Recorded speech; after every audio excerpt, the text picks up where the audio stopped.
He'd been living beyond his means, using my steady income as a safety net while presenting himself as the primary provider to our friends, and apparently to Maria. I smiled sweetly and told him I'd manage, adding that unlike some people, I actually save money instead of spending it on hotel rooms and jewelry. The color drained from his face. He knew I knew everything. I walked out of that coffee shop feeling lighter than I had in weeks. Not because I'd won some relationship battle, but because I finally saw Justin clearly for who he was. A man who cared more about appearances than substance, who lied to make himself seem more successful than he was, who abandoned me when I no longer served his narrative. Saturday came, and as arranged, Aaron supervised while Justin collected more of his stuff. I made myself scarce, spending the day at a prenatal yoga class. Highly recommend for anyone dealing with stress during pregnancy, by the way. When I returned, the apartment felt emptier but somehow more mine. I started rearranging furniture that evening, reclaiming the space.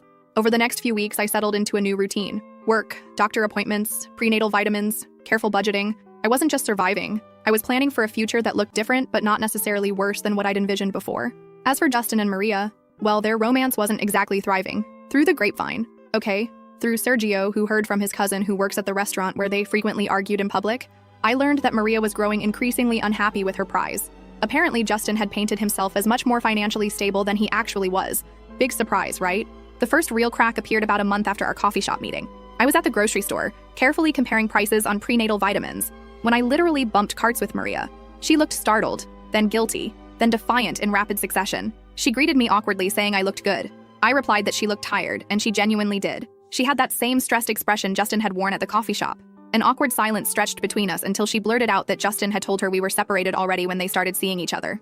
According to her, he'd claimed we were basically done, just living together until the lease ended. I raised an eyebrow but said nothing. She stumbled through what might have been an attempt at justification, or maybe an apology, saying she wouldn't have gotten involved if she'd known we were still together. I finally told her it didn't matter now, that she had him and should enjoy it. As I turned to leave, she called after me saying he wasn't what she thought, that he promised things he couldn't deliver.